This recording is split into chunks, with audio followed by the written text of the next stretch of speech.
This is Michael Poulsen from Volbeat. You're tuned in to Side Jams with Brian Risman.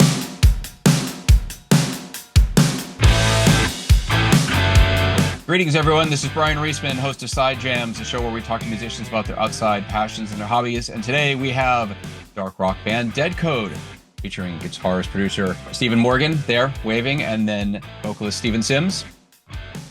You got your new album coming out. It could appeal to people sort of with a lot of different tastes. Like you could like VNV Nation, you could like Cell Dweller, you could like Orgy, you could like Dead Sea. It's sort of like it's a mixture of electro and rock, but very melodic. So it's like 80s meets 90s to me. Yeah.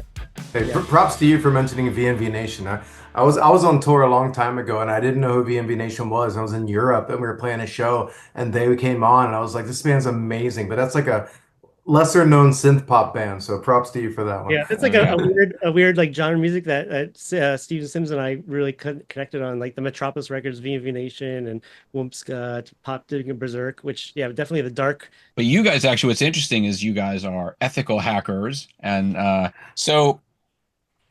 About a year and a half ago, my friend Max and I were hired to do a commentary track for the Michael Mann movie Black Hat, and that's when I started learning about Black Hat, White Hat, Gray Hat. I mean, the White Hat hackers are the good guys. Basically, the Black Hats are the bad guys just trying to break into systems. Now, Stephen, I know you wrote a book called Gray Hat Hacking, I believe, right? And it was a guide, like a guide sort of ethical hacking. But do you guys consider yourselves Gray Hat or White Hat hackers of all this? I mean, in order to be, now this is subjective, it's something that's going to be controversial, but in my opinion, I'm sure Steve agrees with me, in order to be an effective white hat hacker, an ethical hacker, you need to have done some stuff on the opposite side. So especially like when we're younger, we do dumb things. I mean, like if you're a kid and you're in your teens and you've got a computer in the house and you've got this curiosity, what you're doing, especially at that age, can't necessarily be construed as like, hey, I'm being malicious. That curiosity is what like causes creativity. And so having done things in the past that were probably questionable that I wouldn't do today definitely helped me, and I'm sure Steve, with our mindsets going forward in being more of a protagonist versus an antagonist. And Black Hat doesn't necessarily mean illegal sometimes. Like I used to play video games a lot, and you could like do some video game hacks and like cheats and stuff, and that's could be Black Hat because you're making the game do things not supposed to do for like, I don't know, getting to the next level, but we're not going to go to jail for that. Yeah, and like hacking the next level. When you think about hacking and the like origin of the word, it shouldn't have a negative connotation. Like that is something, the media and stuff created. I mean, hacking was all about getting a system or an application or process, whatever it is, to do something it wasn't designed to do. It doesn't mean that you're exploiting it and doing anything nefarious. It just means that you're being creative. Obviously there is the opposite side of that, but that's what hacking really is. And I think that's why, him and I really connect with like that side of the world is the creative part. I think that, the official title for like when you're doing something is like penetration testing is often associated with that, where you're trying to break into it legally. And I think penetration testing is an art form. There's no like script they could do it. You're learning things and everybody has their own style. They use their own methodologies, and it is a creative form, just like developing code is a creative form. The other side of that world too, and where I kind of got interested in like the Black Hat side. I used to be a cybersecurity engineer on what's called like the Blue Team Defenders, and I did that for a couple of years at a power plant. I was working at a power plant, watching like other like nation state actors trying to break into the network at the power plant and shut down the electricity system. And I would see all the types of exploits and vulnerabilities looking for. I was like, oh my God, these guys are so good. Look at all the things they're doing. I got to learn that stuff. And then I just, I'm always learning. So ended up taking a bunch of certifications and classes and practicing on my own until, even the class worked my way up to Steve's class. I remember, I think before we got on, we were talking about just the way hacking is portrayed in Hollywood movies. And I think, Stephen, you were saying Sneakers is really the one that's the most accurate out of all of them. And why is that? Yeah, I mean, like so many of the movies, when they show hacking, what we see on the screen is just like it's just silly. I mean, there was a movie called Firewall, I think I saw. It was terrible. But what made Sneakers, and yeah, it's an old movie, it's like a cult classic. What made it good is that, like, for example, they needed to break into a building that was heavily protected, especially for that time. And one of the factors of authentication was voice recognition. And so this woman who was a hacker in the movie, she went out on a fake date with a guy who did have access to this facility. And she was recording him. Obviously, he didn't know. And she was intentionally asking him questions that would get him to say words that they needed him to say to be able to bypass. It was something like, my name is this, and my voice is my password, or something like that. And so she was able to trick him to say those things. They spliced it all together and they were able to get through that level of security and authentication. Another example from the movie was, they had like some heat, I believe it was like a heat like deviation detection tool where if the temperature in the room fluctuated outside of a certain range, it would raise an alarm. And so they intentionally raised the heat up into the building to like 98 point whatever degrees for a human, and then they walk really slowly to try to avoid the heat fluctuation. So whoever wrote that movie clearly understood hacking, and that was back, I think it was in the 1990s or something. And nowadays you have AI. I've been researching like AI hacking a lot and voice recognition. You just sample for 15 seconds somebody talking on YouTube or even this session here, and then you have their voice right away and make them say whatever you want to. So it's advanced. It's always changing. That's what's fun about that industry too. But another good, I think, good one is Mr. Robot. At least the first season. There's some really good stuff in there too. They did the heat thing too, causing it to melt down. Like actually, all the tape backups. The backup disaster recovery. They turned the heat up at the facility and destroyed all the backups. Too for that. I thought it was pretty cool. But yeah, Mr. Robot and Sneakers. That was probably the best. Yeah, it's funny. They always have people typing really fast and being tense, which probably happens at a certain point. But like you said, on the screen, what you're seeing is just ridiculous. It's kind of like when you watch shows like CSI and NCIS, they have these displays on there, and it's a little too sophisticated, and it's probably not what it looks like in real life, but it looks great in a TV show. Or if they need someone's fingerprint, they just kill somebody, cut off their finger, and then use it to for the finger identification That or something. happens. That happens, still. That's scary. But yeah, all those monitors and stuff that you see on the screens, that's the blue team. That's the ones watching all the hackers do stuff. Like, what are these guys doing? Exactly. There's like that movie Minority Report. Remember they had the idea of the precogs, and like it's funny. I remember when that movie came out. It's like, oh yeah, that's like that's crazy. That's a foreign concept. And now with AI, you're like, wait, that seems like something that could actually happen now. Like they're gonna go and arrest people for future crimes. Yeah. Today's science fiction is tomorrow's technology. Usually. I tell you, man, it's like all these movies have been warning us for so long, and we're just not paying attention. It's like I found this really Yeah. great meme, and it was like it had this thing of Sarah Connor smoking a cigarette and going, "Sarah Connor, watching you use AI for everything." It's like, did we not learn? We've been warned. Yeah, Look at the Matrix. Remember the Matrix? My Yeah. favorite. Movie The Matrix. Like Morpheus said, it was the year whatever, and humans were celebrating and like, I can't remember the exact term. He said it much more gracefully than I am, but it was like the birth of AI, we were celebrating our magnificence or something like that. And like, look at it today. Like that's here. Yeah. The Matrix is my favorite movie of all time. I even named my company after something in the Matrix too. And what you have to watch is the Animatrix. It's like the prequel. It's an animated like 15-minute thing, and they go through that story. And like what happened was they create AI for humans, and the humans became lazy after a while, kind of like we're seeing now. They relied on them, and then like they ended up finding their own identity.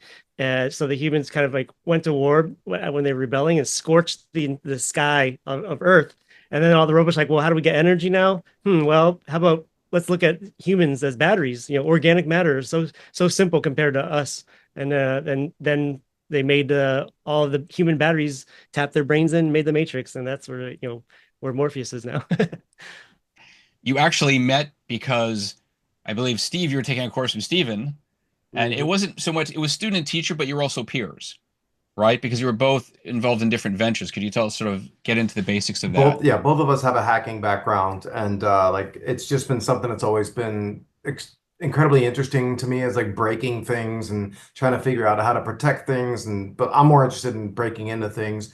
But we met at a conference. It was like a hacker conference, and didn't know each other. And I noticed Steve walking by because he just had a cool look to him, and he had a band shirt on. And I'm like, who the hell is that guy? Like, he doesn't fit the normal person that comes to a hacking conference. And like, within minutes we ended up talking to each other, and then found out that like we both have a similar background, being in different bands and like in the same genres of music and all. And of course, being interested in the offensive hacking side of information technology.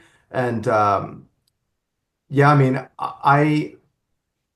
I've always had like an interest in identifying vulnerabilities in browsers and phones and the Linux and Windows operating systems or Mac or whatever, and just trying to like uncover what we call 0 days. And if you're listening to this and you don't know what a 0 day is, a 0 day is a vulnerability in a system that no one in the world knows about except for you, or at least you hope so. And so with that, you can obviously Yeah, so you hope so.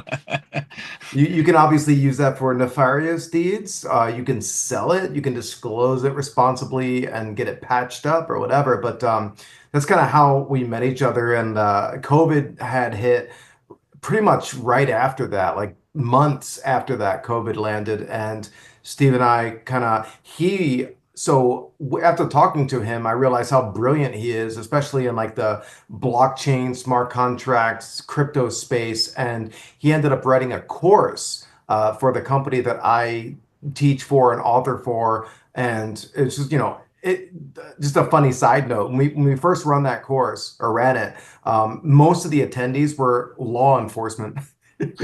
Yeah. So it's like Department of Homeland Security, FBI, and many other agents, DEA, and they were all coming to learn from Steve because he has so much knowledge in the space that is surrounding especially cryptocurrencies like Monero, where you're trying to move money on the dark web to purchase illicit goods and things like that. And it was just a really cool opportunity where we realized that our interests and everything else align so perfectly, both on the professional realm and on the artistic realm. And we were like, hey, let's maybe try writing a song together. I live in California, he lives in Florida, and obviously it's a lot easier now to do music remotely. And we, started out a couple tracks here and there, and it just like blew up into what it's become today. But I'll let Steve continue on. Yeah. No, the conference that I met you at, also I was kind of looking up to you as a rock star in the hacking world too, because you were doing talks. Steven Sims actually teaches the hardest top course in like the whole entire institute. Yeah. And I took all the classes and like kind of got to that last one that you taught. And Well, what was the topic of that last class, by the way, the one you were taking? yeah, it's 760. So it's what's the exact name of that course? Advanced exploit development. Yeah, advanced exploit development. Yeah, so there's like 5 people in the class or something too, because it's like one of the last ones, and chatting with you about that. And then I took all the classes and like, what do I do now? So I was like, how about I write one? So we did a blockchain one because Bitcoin was going up a lot, and I was really interested in that type of stuff too. So it worked out really well, and connecting on music through all that, the remote side of it. So that class was awesome. Teaching it, and really, I think a lot of this stuff, even the name Deadcode, comes from like that hacking world and that background. We actually used to spell it differently than we do now. It was in hexadecimal.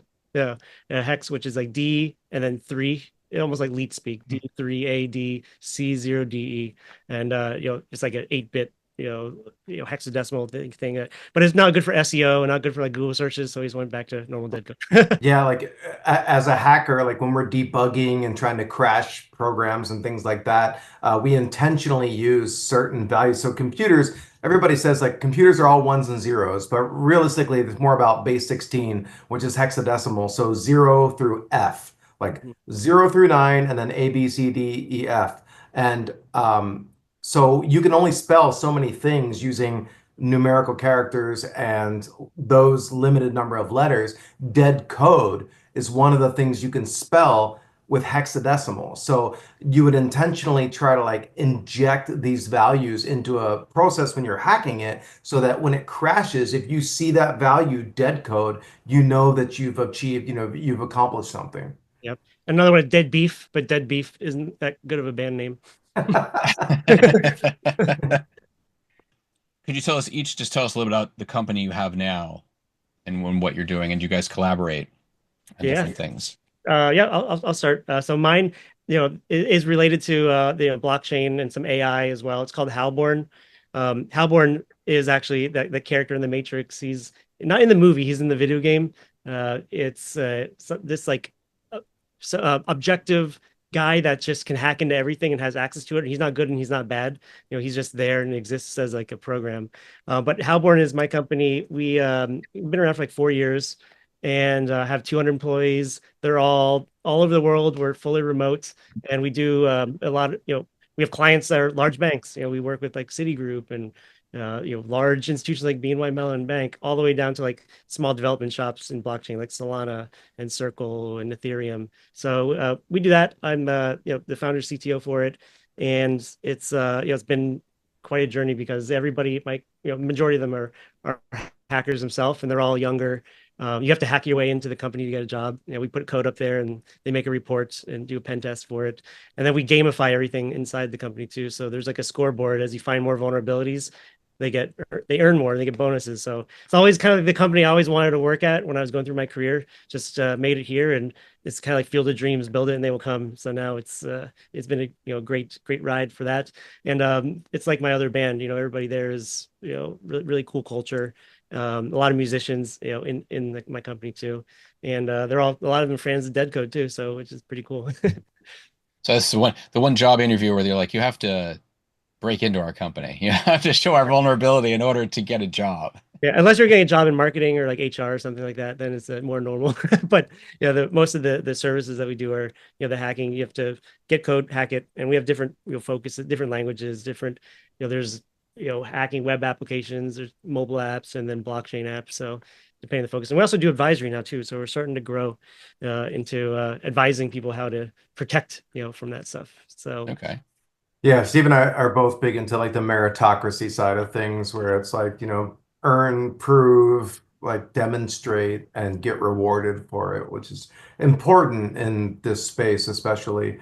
But yeah, so I currently work for a company called the SANS Institute, and I'm the offensive operations curriculum lead, which basically means that I work on identifying gaps in our offerings with education in the space of offensive security and hacking, and work with authors and to develop new courses. I also teach. I also do. So my background and still what I do today is vulnerability discovery, vulnerability research. So sometimes it's a company coming to me or us and saying, "Hey, we're Sonic Wall, and we want you to test our new product to see if you can find any vulnerabilities before we release it to the public, so that we can patch that stuff before it hits, the market."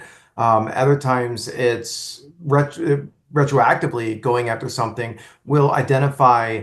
We'll look at the Windows operating system or an application or a phone or whatever it might be, and we'll try to identify an attack surface. And we choose our attack surface based on different priorities and requirements, especially with things like the Internet of Things and all these devices that were never intended to connect to the internet, but now are, and try to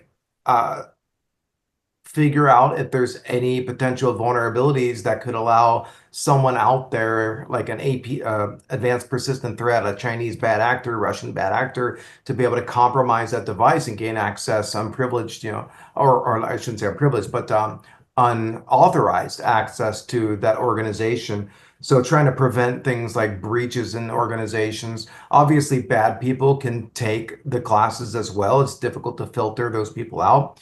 But that's pretty much what I do, is both education as well as vulnerability research. So what's the craziest hacking scenario you've encountered I could start with one here. live?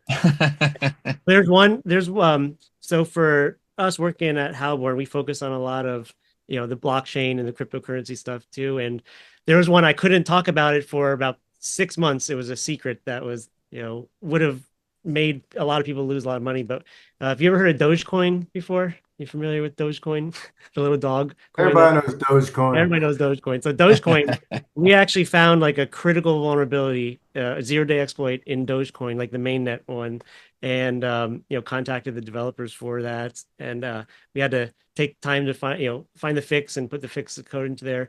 But that's one where if that got out there and leaked, and bad actors that wanted to make a lot of money could have done that. They could have shut down the network and taken a lot of Dogecoin. So that one was actually then published in, like, you could search Halborn Dogecoin Fortune. It was in Fortune magazine, like as a news release. So that was a huge exploit. One of note that one of my employees and I found about like a year and a half ago. You were actually in real time seeing it going on. You were seeing Well, it happen. no, that's the detect. Seeing it going on. That's the blue team. That's the watching it happen. We're the offensive, the pen testers. We're the researchers that find it before other people do. So no, we don't watch it go on. If we watch it go on, that means like we somebody else found it and they're bad. So this is like secrets. Like it's like finding finding a dark secret back door that nobody's seen before, and if you go in there, then you could steal all the money from people, or you could be honest and tell people there's a door here and you need to lock that. So that we're the ones that find those secret doors. I mean, there's many. I'll just tell one that's kind of music related too. Steve, you've heard this before, but I'm not going to name the studio since we're being recorded. But like, I was at a studio in LA, and a very big band who featured Chester Bennington from Linkin Park was in the studio with us. And when like it's a funny thing as ethical hackers, when we're in different hotels or wherever it might be, we always pull up our tools and have a look around. Like it's just like it's just something we do. We're like, let's just see what's going on in this area. And I saw that the authentication for the network, the wireless network at this studio I was at was lacking, let's just say. And basically, anybody with a intermediate level of skill could associate with this access point in this network and therefore be able to download and access all of Linkin Park's audio files. We call them stems. Yeah. All of Yeah. Evanescence, all these other bands I'm not going to list. Many major label bands are ripe for the picking for anybody with just an intermediate level of knowledge because the security was so weak wirelessly. So you could just pull up in your car on the street, associate with this network, and if you knew what you were doing, you could steal all the files. And like, for example, just to demonstrate why this is an issue, Linkin Park had a physical security guard at the studio who was also Metallica's security guard to prevent anybody from coming into the studio who wasn't authorized to be there so that they can't hear what they're recording. They also, when I was there, they had a bunch of people from like a local symphony, like the LA Symphony, whatever, come in, like 20 people to go and play different instruments, and they had them sign a waiver that they would not repeat any of the audio that they heard.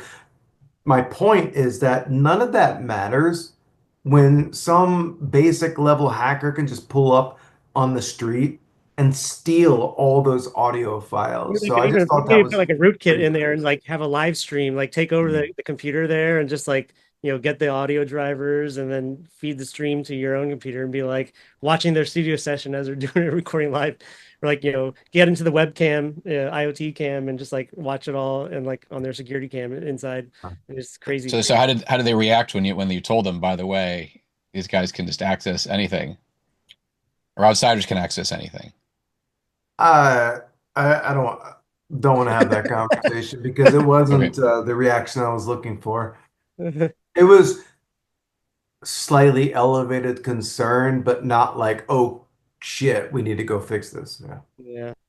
Yeah, that's I, sometimes you find things and then like they can either be thankful and give you a bounty, they could be indifferent or they can be aggressive and be like, "Why'd you find that? I'm gonna like sue you." It's like, what are you talking about? So this is like a big thing there. Why good people can go bad sometimes is because like they're trying to do good, and then they're like, well, you know what? This guy doesn't appreciate what I do. I'm gonna show him something, and then they go black hat, and that's how black hats are born. But I was on I was on a YouTube channel called Soft White Underbelly. I don't know if you've heard of that one, but it's this guy Mark Leda, and he was talking about hacking, and I was showing him like a cable like this, like an iPhone cable, and I was telling him that like in here in a regular iPhone cable, you can put a wireless access point, you can put a whole base computer in here, and so that you leave this stuff behind, and of course, anybody who sees a free iPhone cable laying on the ground is going to want to take it, right?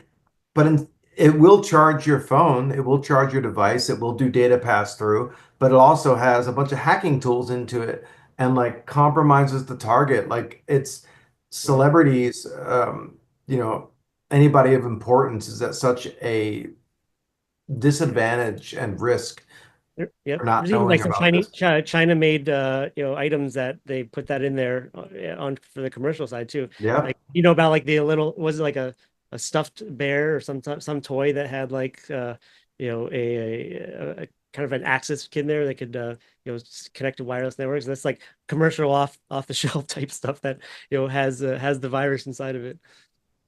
It's great. it's Scary. just amazing how many threats we have to face now. It's like all these different phone hacks and laptop hacks and like just everything. Just after doing this for so long, do you have a healthy sense of paranoia, or do you feel calm because you know how to handle all of this stuff, and so it's not as much of a concern for you? I mean, I'm not worried about me and Steve's not worried about him, but like for other people, yeah, it's pretty bad. It's fear from the unknown. Like we know it all, so I guess the fear is lowered. Yeah, I personally have never like been hacked myself because I know You haven't seen my APT yet on you. oh no, I left that there, baby. So obviously, when you're going on tour, then you're probably checking out the hotel and the venue because I mean, I know I've gone to certain places, like even if you go to the local library, it's not protected. They'll Yeah. tell you the Wi-Fi is I not just don't really put anything at protected. risk. I don't put anything out at risk there, so I just can sleep Dude, peacefully at night. breaking into the hotel room. So most hotel rooms, this is a Deadcode card, so this is not a hotel key, but most hotel keys you get a little card, right? And you go and it just opens the door. Not the swiping ones, but like the ones where you just tap it. 90% of those are so easily hackable. The device is called a Proxmark and a flipper, and basically we can just go close to someone. Like, say, for example, you have a hotel card in your pocket and you're on an elevator. And if I want to break into your hotel room, I just need to go stand relatively close to you, like on an elevator, not abnormally close, but close. And it'll clone the card. And then we go back using special software. We crack the encryption and then we clone the uncracked version onto a device and we can break into your hotel room. It's like super easy, like I five just minutes. I just remembered something, the one that has to do with music hacking that I saw that I didn't do, but I could have. Um, Ultra Music Festival, like yeah, in Miami, the big thing. They have those humongous LED walls. Actually, there's one behind me, like here, LED wall. They have like these ones that are massive. It I still was there. works. Yeah, I was there at Ultra for a while, and they're all connected, through like Ethernet cables and data cables and stuff too. And I remember, yeah, and also like low energy Bluetooth and Wi-Fi. I found the network connection between the controller, the big video screen, and the guy that was sending the video from there, and it was very it was a default password of like the software that ran or the hardware that ran the video screen once you connect to it, and I could have like put any image or video I wanted to on the screen during Ultrafest. So next time I'll put like a big Deadcode music video playing while Tiesto's DJing. Yeah, I mean, like we grew up, love Nine Inch Nails, love Deftones, love all these bands like that. And it's like when I think of a band like that, it's like I don't know, this I don't want to sound pretentious, but it's like we want to be the band. It's like we are doing this music and we also break into people's computers like hackers. It's like it just kind of goes together. It's like really cool electronic music, hard-hitting beats, heavy guitars, and crazy vocals and also breaking into your computers. Like, Yeah.